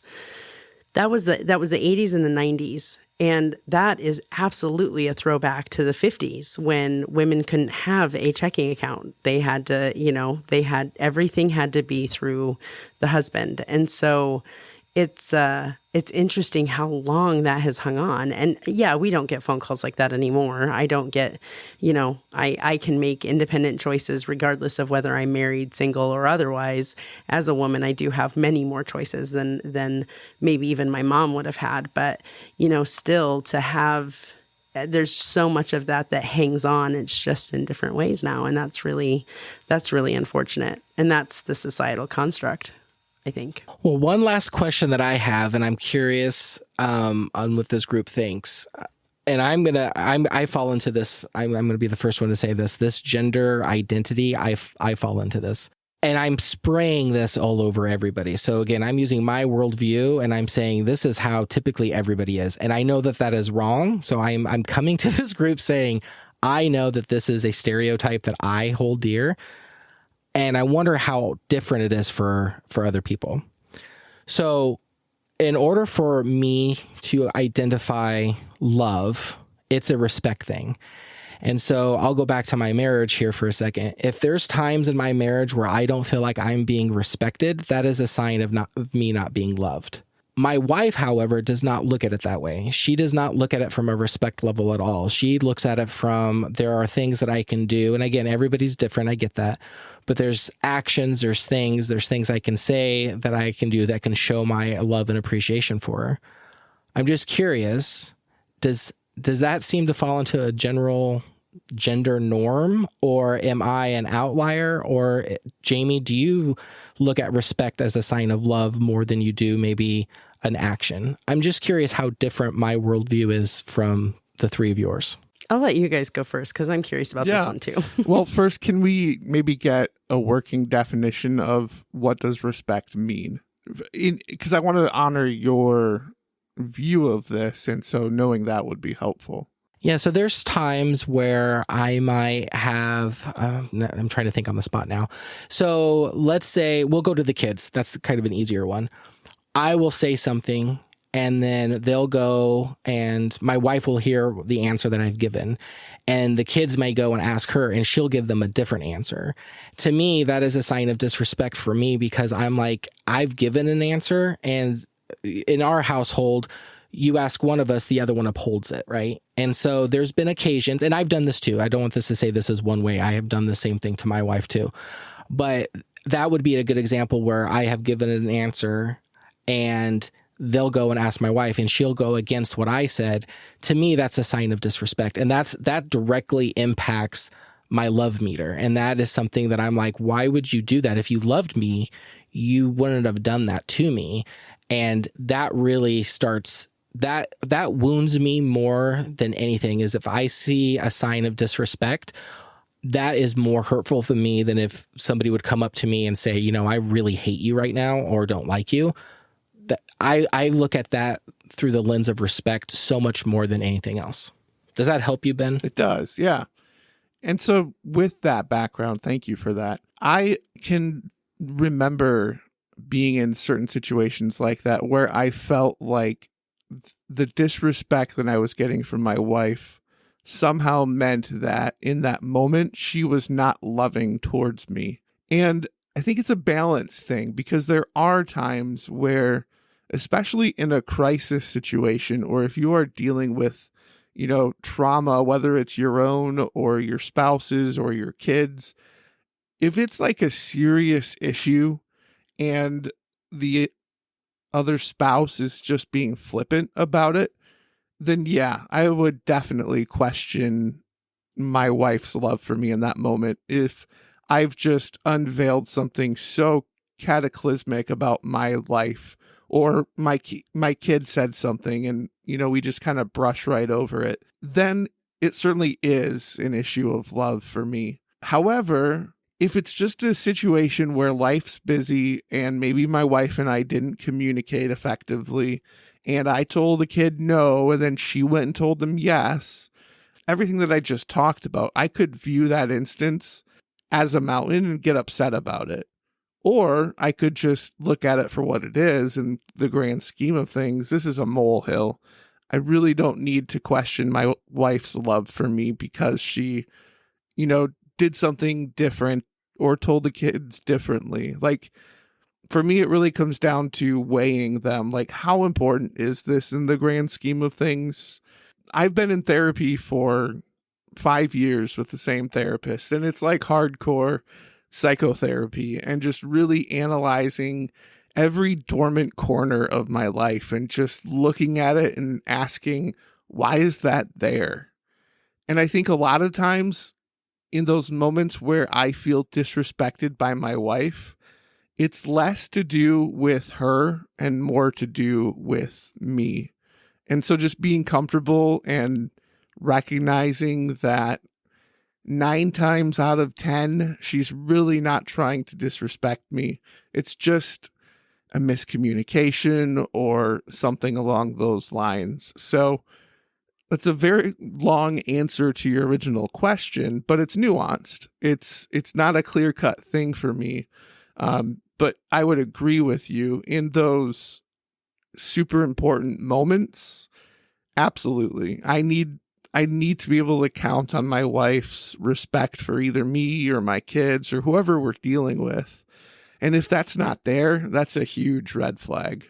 But if it's just a daily, miscommunication, I'm more apt to just let that go. Yeah, for me, I think it goes back to that shortcuts conversation again, right? Like, I guess if you're trying to understand relationships, you can guess and assume. There's a book, actually, Love and Respect, where it talks about how women are really longing and searching for love, and men really want that respect. It's a shortcut. Is it right often? Probably. It can be, but I just think you really can't make it a gender thing because people are different. And again, we live in a changing society where part of that respect might have been because all these parts of society are trying to tell me as a man that I need to be the breadwinner, that I need to provide for my family. And if I don't, I have failed them. And if I'm not being respected, then I'm not a good provider. I haven't brought in the bacon for my family, and so therefore I'm a failure. And so now that has to be how I experience love. But when I go into my story, I have failed so much along the way, and I have never made more money than my wife. She has always made more money than I am. And that bothered me for a while, honestly. And I think it was because of those cultural tones that were speaking into my ear that I'm supposed to be the one that's providing to my family. And I think it bothered me for a long time. But over time, I mean, we've been married for 17 years now, and I'm just over it. Like, I know that she trusts me. I know that she respects me.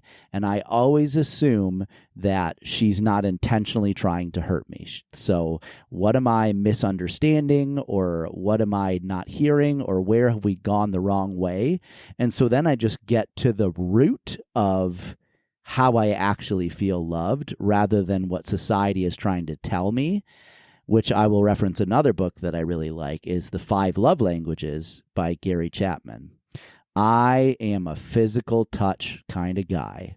And a lot of people conflate that with sexuality, but in my case, I just want a hug. I know that's ironic because we're real men hug. Real men hug. But it's so funny. But my wife and I got into a lot of arguments that I'm just like, when I get home from work, I just want a hug. That's how I feel loved. My spouse comes to me regardless of how busy she is, and she's in the middle of doing this or that. And I know it's tough when you've got 7 pans on the oven trying to get dinner ready. But when you come to me and I can just embrace you and let go of those toxins from the day and feel that warm embrace and just soak in the knowledge that I'm hugging my dearest wife who loves me, just talking about it makes me feel that love for my wife. That is how I feel loved, is that physical touch of the woman that I love. That's where it's coming from. It's not about respect.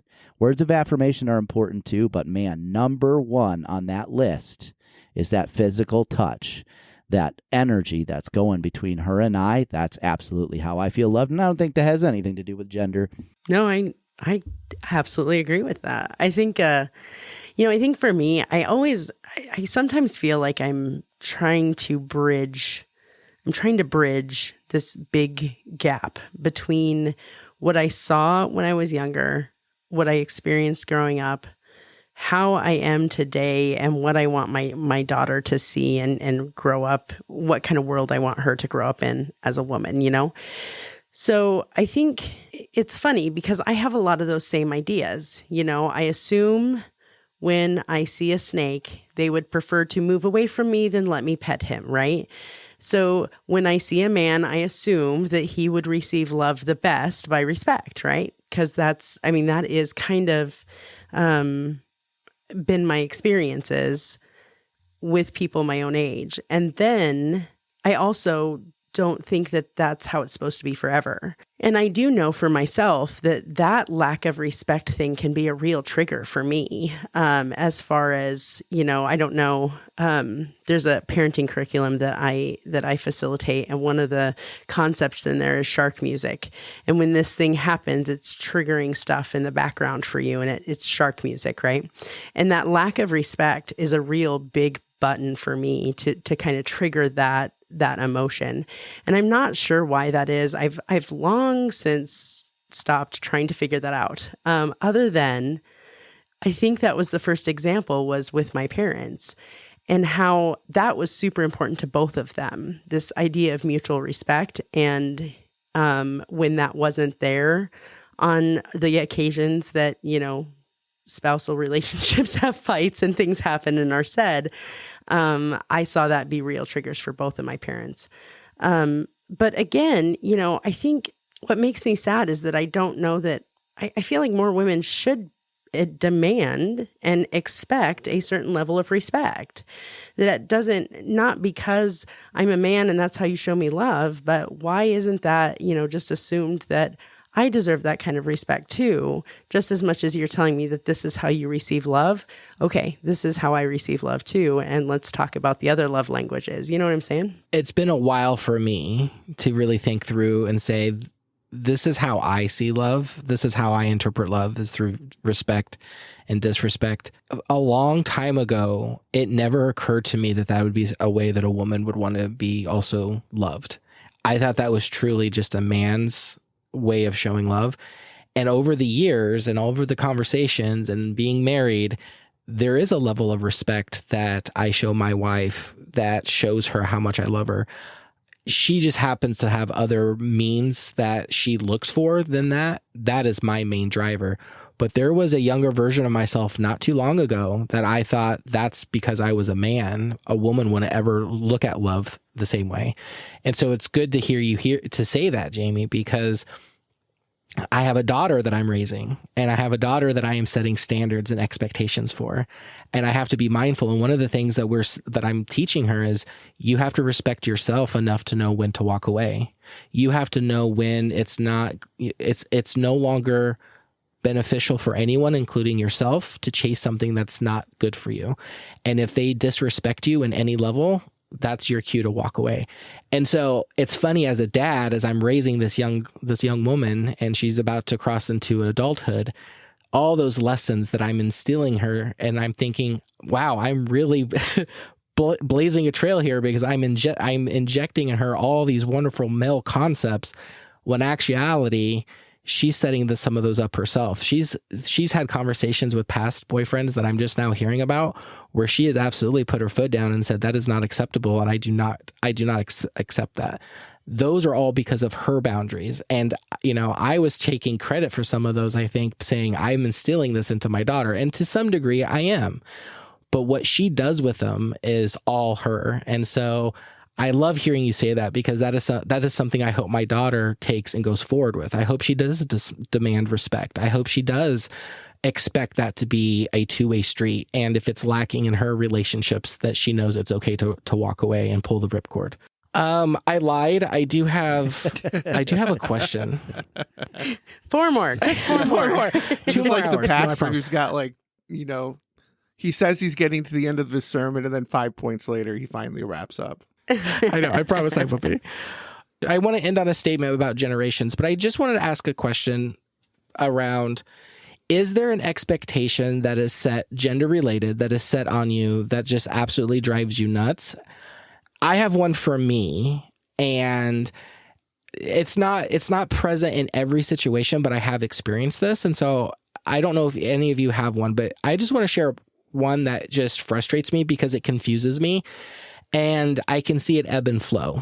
And I'm just curious if any of you have something similar.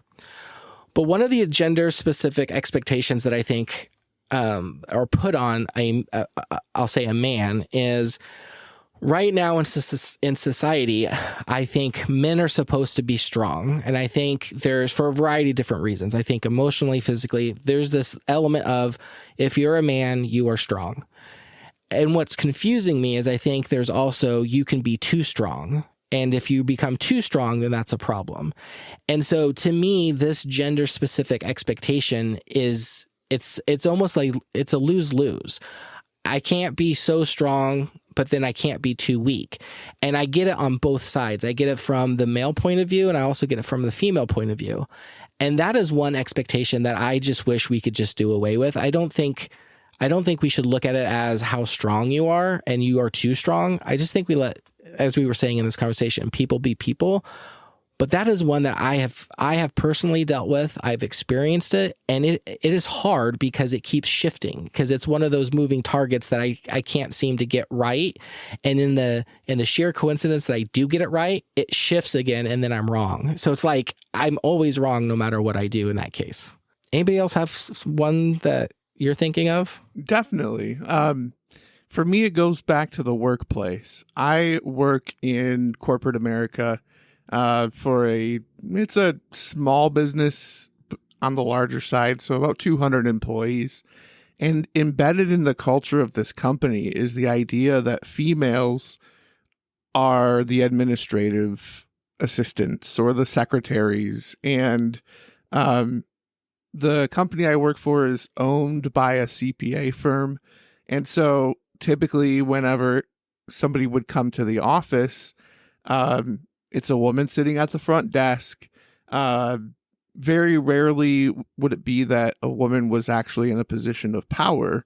That's been changing a lot over the years, but there's still this expectation that I sense every now and then that the women who work in corporate America aren't the decision makers and that there's a man above her. Administrative professional days was like last month, I think. And I think one of the things that happens so often in the workplace is women just become comfortable with this idea that their main role is to support the work of the higher ups, who are typically men. And so they get comfortable in just being in an administrative role their entire career. But I look at that and it bothers me because I see so much potential in these women.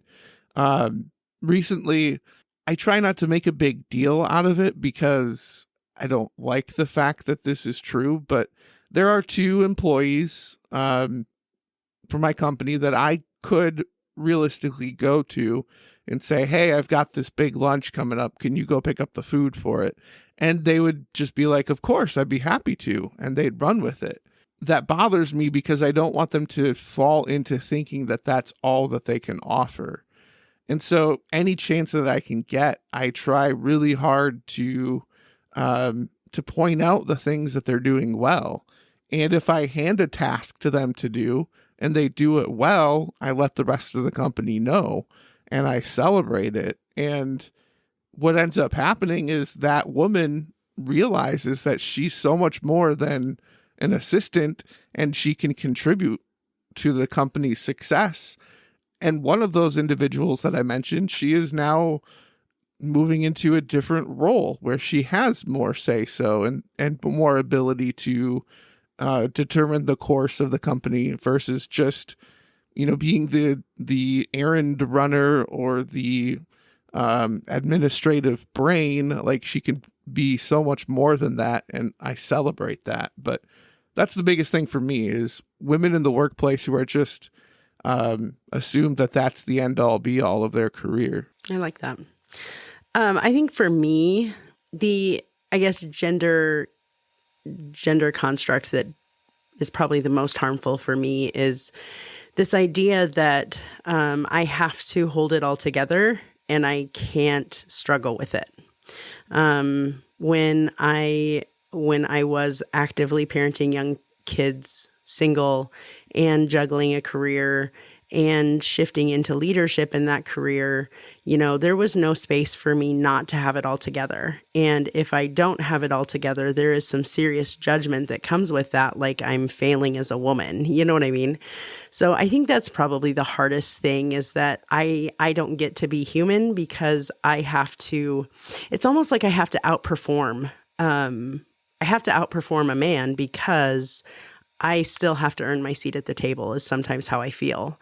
And I think that I think what's interesting, Malin and I were talking before we hopped on here, and I remember my dad telling me when I was young, whenever you have the opportunity to go to the doctor and there's a woman doctor, always go to them because they had to work harder to get through medical school, And I think that there is a piece of me that still lives in that space where I still feel like I have to be better than it's even possible for me to be because I have to earn my space. I have to earn my place at the table. And so that's probably the most harmful gender stereotype or expectation that I encounter. I think mine is probably similar to Malin's, just that expectation that men always have to have it together. We have to be the strong ones. And there's this cultural push towards really almost that we just shouldn't have feelings. Or if we do, you just push them down. You don't acknowledge that they're there. But then on the other end of it, people want you to be sensitive and in tune and supportive. And there's kind of this push towards androgyny, which is almost be less of a man, but also be a man. I don't know if you guys have seen that Barbie movie that came out. There's that scene where the actress who had the speech where she was talking about gender roles and how women are expected to be this, but also that, and do this, but don't do it too much, and be that, but don't be too aggressive, and all of that. I wish that there was a male equivalent to that in media that I could point to, because that's how I feel in our society, where we're expected to be this, but also this and that, but not too much, and this and that, and be strong, but in touch with your feelings, but be a man about it and rub dirt on it, but also, and it's just like, what do you want me to be? Because when I am myself, I feel like I'm ridiculed for it, and I don't fit anywhere. And I am a sensitive guy, and I think that's a good thing, but a lot of people say that that's not okay. And so I just don't feel like I can be comfortable in my own skin walking around, you know? You know, Jim, you just magnified for me the point that what I'm hearing from you sounds and feels very similar to the way I feel, and the way, you know what I mean? And I think what's interesting is that I think there are so many pressures on either side of both men and women that it just, to me, just puts an exclamation point on, why can't we be more about people and less about, well, you're a man, so you have to do this, or you're a woman, so you have to do that, or you shouldn't do that because you're a woman, or whatever. Like, why can't we, if there's one thing that I wish we really could move toward, is this idea that, you know, we don't have to determine someone based on a gender role or a gender expectation. Why can't we just be people? And if we could just be people, how much easier would it be to navigate moving forward? And that is, you know, that will probably forever be my battle cry, is that, you know, my gender has nothing to do with my ability. It has nothing to do with my brains. It has nothing to do with my compassion or ability to do math or science or anything else. And how are we still talking about this after 1970? You know what I mean? Like, why are we still here? So I want to end my rant or my conversation with a lesson I learned just recently from my son. So all of those people that have kids, I've learned that the best lessons in life come from the teachable moments my kids give to me. So I have an example of a teachable moment, and it touches on generation. And I think this is a positive lens to everything we've been talking about and how the younger generation is going to move the needle. Just as much as I can say we've moved the needle in our generation from the previous one, they're moving the needle even more. And what happened was, I was with my youngest son, and we were at a convenience store. We were getting him a grilled cheese sandwich, and we were getting some pop. And we were in line, and he ordered, and on the thing it said it was $2.39. Yet when he got his ticket, he realized, and he looked at it, and it was more money than that. And he said, well, why does it cost more? And I said, well, there's taxes. And we're in line, get ready to pay. And he goes, well, that's stupid. He goes, your price of it that you purchase it should have the tax included. And why does it have to be there? And this guy standing in line to us leans over and he goes, you have a very smart kid there. And I said, oh, well, thank you. I said, I really appreciate that. And I asked my son, I said, say thank you. And he said, thank you. And then this gentleman went one step further, and he was probably the same generation as me. So I'm not saying this is an older man. I'm saying it's right around the age that I am. And he leans down to my son and he goes, now you go and you change it. And he walked away. And I stood there for a second, and all of a sudden, all these moments from when I was a kid started flooding in. How much when I was a young kid, I was told to leave things alone. Stop messing with things. Don't change it. If it's not broke, don't fix it. I mean, I've heard that a million times. And here, this man that my son never knew got down on his level and looked at him and say, in so many words, I expect you to change this. Be empowered enough that you can make a difference. It doesn't have to stay this way for you. And I know we're not talking about a subject that is specific to gender or expectations, but I think it can be applied here. And I think this is what we're seeing, because I think the door is a lot more open for the younger generation, and the expectations that are being set to them is saying, you can change this. You don't have to live in this world anymore. Whereas when I was a kid, it was established and I had to work through it. I will just segue one small way that I asked my daughter some of these same questions that we're talking about today. And she had a really great response. She said, in my generation, Dad, she goes, why does gender have to be even a mention when we're talking about some of these things? What does it matter if you're a male or a female with some of these discussion points that we were talking about? And we went around a lot of the same things we're talking about here. We talked about workplace. We talked about jobs. We talked about placement. We talked about getting ahead. We talked about, what's positive and negative. And we went through it all. And she ultimately just looked at me and said, why does it matter? What does it matter if you're a male or a female? And I think that kind of mindset is what's going to change this in the future. And I think two things. I think having the mindset to say it doesn't matter and we shouldn't be looking at it and we're not going to look at it. And then having the ability to be encouraged to make the change. I think those two pieces together give me really, really a good outlook of the future generation, specifically around this topic. Well, and to add one more thing to that, I think the other piece of that then is not to stand in the way of that, because I think we could easily, as policy changes, as social media changes, as all of those things change, we could easily dig our heels in, and this is what we know and this is what we expect. I think we've seen that even as we are pushing to make changes, right? So, I guess I would hope, and my message to my daughter is I will support you in making those changes, right? I will go with you. You lead the way because you are well equipped to do so and you see things differently. And I'm right here with you. And I'm not going to sit complacently and let it stay the way it is. I'm going to support those changes.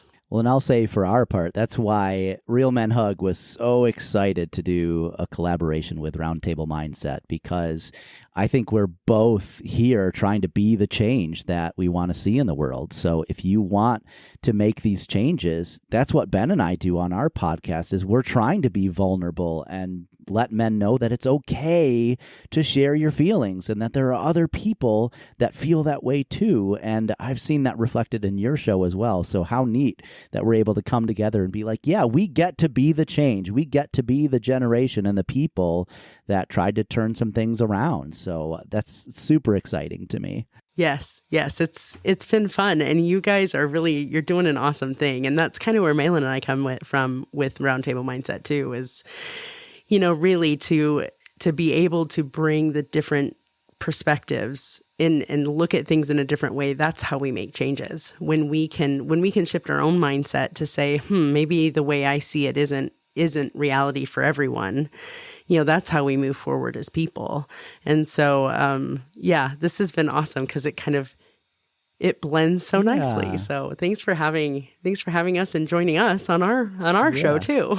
I see it in your show and I see it in our show. I love the fact that we're not afraid to have the real conversations when we need to, and we ask the questions that people try to avoid. And I think that's when you have real change, is when you can address it. Ignoring it doesn't ever help. And I see that in your podcast. You have those real moments where you have the real conversation and you're not afraid to say what needs to be said. And you do it in a very nice way. And I think that's the art that Jamie and I are trying to talk about on our show too, is you can't just come in with a sledgehammer. You have to come in sometimes with a finesse, but it doesn't mean you don't ask the questions. It doesn't mean you don't go to the topic. It just means that your approach may have to shift. And that was a big lesson that we've had to learn. And I'm going to say I've had to learn. So this has been really great. First of all, I love your podcast, and I love the opportunity to actually sit down around the round table and have a conversation with Real Men Hug. It's been a delight for me. It really has. Thank you. Yeah. And just to wrap, hearing you guys talk about how things can be different, the stories of your kids, Malin, that was incredible. Both of those stories that hit the heart in a really good way. I think the anecdote to stop conforming to the way things always are, it starts with our thoughts, and we have control over those thoughts. And it's the renewing of our minds that is going to bring about change. Thoughts create your feelings, feelings create your actions, and actions create your results. I think that sums up our conversation here today very well. And that's my hope for leaving this round table, that our mindsets would be renewed, because change really does start with our thoughts. And I know I've been challenged in some ways in my own thoughts today. So thank you guys. All right, we should probably go. Although I could talk literally for another 2 hours. Oh, my I can word. see everybody's Yeah. sleepy eyes. I gift of gab right here. Ask JB. She sometimes just has to cut off and leave because she's like, I can't. I gotta go. Yeah, exactly. Enough feelings. So thank you all.